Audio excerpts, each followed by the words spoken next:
Salut à tous, c'est Solène, j'espère que vous allez bien. On se retrouve aujourd'hui dans cette nouvelle vidéo, toujours avec le petit café, pour vous parler des livres que vous m'avez fortement conseillé d'acheter. Et comme bonne petite influenceuse influencée, je vous ai écouté. C'est vrai que ces derniers temps j'en ai acheté certains, je les ai pas forcément tous lus, j'en ai sur la petite pile que je vous présente, j'en ai lu 2, mais dans tous les cas, qu'ils soient lus ou pas, je vais balancer des noms. Voilà. Bon, on va pas se le cacher, de manière générale, c'est vraiment l'influence Bookstagram, Booktube avec les livres qui sortaient à peu près en même temps, et donc du coup tout le monde en parlait un petit peu en même temps, ce qui explique que parfois je n'ai toujours pas lu certains romans. Mais on va commencer par 2 bouquins que j'ai achetés cet été. Donc j'avais déjà acheté Landon and Gray, Landon and Shay. Voilà. Landon and Shay de Brittany C. Cherry, donc paru chez Hugo Roman, et que quand je vous l'avais présenté sur Instagram, vous aviez été très nombreux à me dire ouais mais Solène, il faut que tu lises Eleanor and Gray juste avant. Du coup bah moi, comme bon petit mouton, je vous ai écouté, donc j'ai acheté Eleanor and Gray, et j'enchaînerai sûrement avec Landon and Shay, le premier tome. Je sais que le deuxième tome est sorti, mais on va quand même pas pousser mémé dans les orties. On va déjà lire Eleanor and Gray, qui j'en ai entendu vraiment du bien, et je crois que c'est Kimi qui en parlait dans une de ses dernières vidéos et qui disait que c'était vraiment une très très belle romance. Et donc du coup bah j'ai hâte de me plonger dans cette histoire, et je pense que ça va faire du bien avec la rentrée là qui arrive, parce que oui, c'est la rentrée littéraire, il faudrait aussi peut-être qu'on pense à vider un peu ce qui nous sert de palle. Je vais continuer à blâmer Kimi et ses avis, puisque à cause d'elle j'ai acheté Caroline de Léa Diaz. C'est il y a quelques mois de ça maintenant que j'ai lu le deuxième tome. Au moment où je vous tourne cette vidéo, je ne l'ai toujours pas acheté ou précommandé, ça ne devrait pas tarder, mais en tout cas c'est une histoire de métamorphe et de sorcier que je ne peux que vous conseiller. Léa Diaz en est l'autrice, c'est une autre... ok. C'est une autrice francophone qui a énormément de potentiel et de talent. Je pense qu'elle ne demande qu'à se révéler et à évoluer en fait au fur et à mesure de ses romans. Donc il me tarde de pouvoir replonger dans cet univers qui était très intriguant, et puis d'en découvrir davantage. Bon Kimi, c'est encore pour toi celui-ci. Je ne l'ai toujours pas lu parce que je vous arrête d'entrée de jeu. Je sais qu'il faut que j'achète le tome 2 avant de commencer le tome 1 du Faiseur de rêve de Laini Taylor, donc ici paru chez Lumen. C'est l'un des rares romans anglophones que j'ai dans son format VF. Ouais, c'est l'un des rares. Je me suis toujours tâtée à l'acheter en VO ou en VF, et puis au final je l'ai trouvé en librairie après moult péripéties.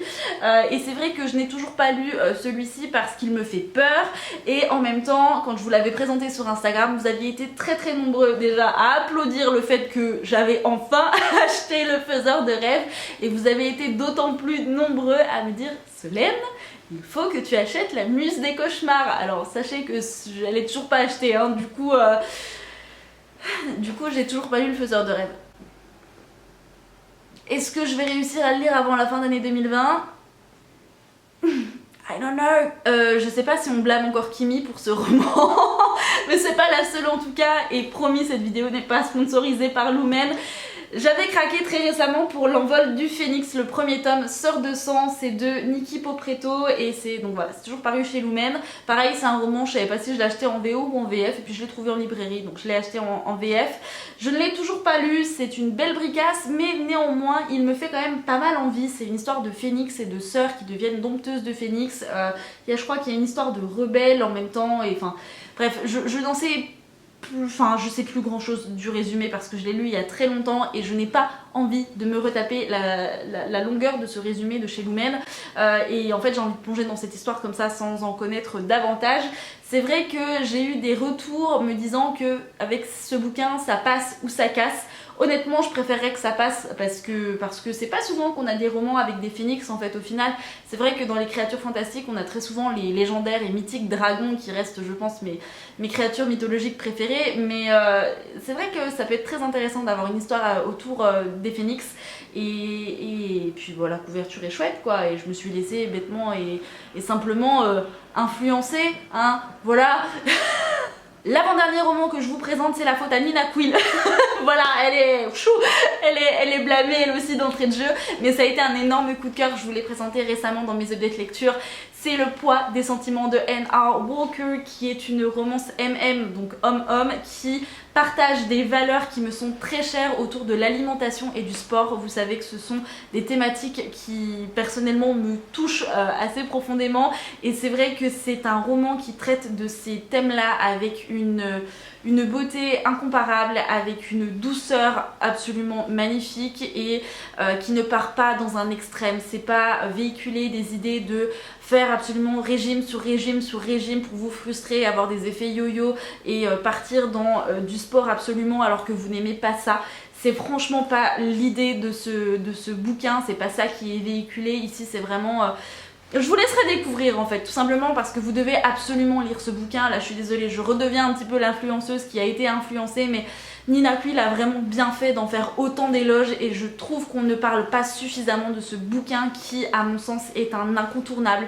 Il faut vraiment pouvoir le lire. C'est la mignonitude incarnée, et au-delà de ça, ça véhicule vraiment des valeurs qui sont hyper importantes, et avec, enfin, c'est vraiment développé avec brio. Donc voilà, je vous en dirai pas davantage. Si jamais ça vous intéresse, il y a l'update lecture qui est dispo juste ici, et puis commandez-le, lisez-le, découvrez-le, appréciez-le, savourez-le. Et enfin, on va conclure cette vidéo avec une série dont je n'ai toujours pas lu le premier tome alors qu'il est dans ma palle depuis sa sortie, c'est-à-dire il y a à peu près 4 ans 3 ans. Allez, il a été traduit en 2017. Il s'agit de La Faucheuse de Neil Chesterman, paru aux éditions Robert Laffont, donc collection R.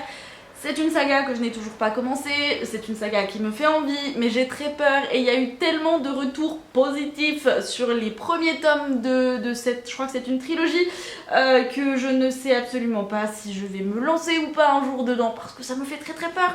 Mais je me suis laissée influencer par tous ces bookstagrammeurs absolument fantastiques et qui font extrêmement bien leur travail de vous donner envie de découvrir de nouvelles histoires.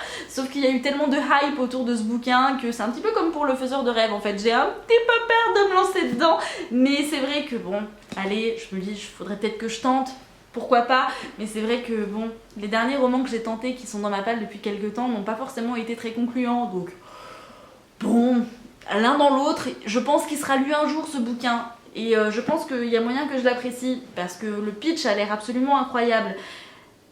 C'est d'ailleurs bien pour ça que je me suis laissée influencer, mais je ne l'ai toujours pas lu, et il faudrait peut-être que je me réveille un jour.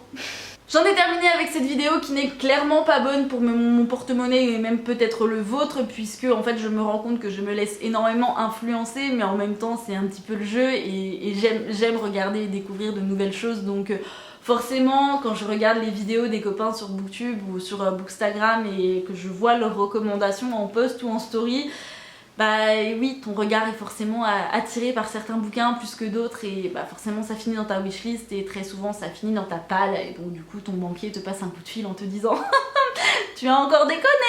Bref, j'espère que cette vidéo vous aura plu, j'en ai terminé ici. Je vous souhaite à tous et à toutes de passer une très bonne semaine, de très bonnes lectures, et je vous dis à la prochaine sur la chaîne. Prenez soin de vous, ciao.